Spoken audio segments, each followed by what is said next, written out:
Nitin Sreeleela combination లో వచ్చిన robin hood cinema box office దగ్గర బోల్తా కొట్టేసింది. భారీ బడ్జెట్ తో పాటు భారీ హైప్ తో వచ్చిన సినిమా కలెక్షన్స్ పరంగా అయితే 15 కోట్లు కూడా దాటలేకపోయింది. ఇక ఇప్పుడు రాబిన్ హుడ్ సినిమా అయితే టీవీ అలాగే ఓటీటీలో రీ ఎంట్రీ ఇస్తుంది. మే 10వ తేదీ సాయంత్రం 6 గంటలకైతే జీ తెలుగులో రాబిన్ హుడ్ సినిమా ప్రసారం అవుతున్న నేపథ్యంలో అదే టైంలో G5 ఓటీటీలో కూడా స్ట్రీమింగ్ అవుతుంది. నితిన్ శ్రీలీల హీరోయిన్లుగా వెంకీ కుర్మ దర్శకత్వంలో వచ్చిన ఈ సినిమాలో డేవిడ్ వార్నర్ క్యామియో పాత్ర పోషించారు.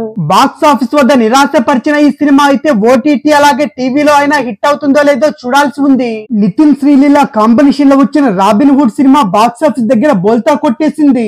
భారీ బడ్జెట్ తో పాటు భారీ హైప్ తో వచ్చిన సినిమా కలెక్షన్స్ పరంగా అయితే 15 కోట్లు కూడా దాటలేకపోయింది. ఇక ఇప్పుడు రాబిన్ హుడ్ సినిమా అయితే టీవీ అలాగే ఓటీటీలో రీ ఎంట్రీ ఇస్తుంది. మే 10వ తేదీ సాయంత్రం 6 గంటలకైతే జీ తెలుగులో రాబిన్ హుడ్ సినిమా ప్రసారం అవుతున్న నేపథ్యంలో అదే టైంలో G5 ఓటీటీలో కూడా స్ట్రీమింగ్ అవుతుంది. నితిన్ శ్రీలీల హీరోయిన్లుగా వెంకీ కుర్మ దర్శకత్వంలో వచ్చిన ఈ సినిమాలో డేవిడ్ వార్నర్ క్యామియో పాత్ర పోషించారు.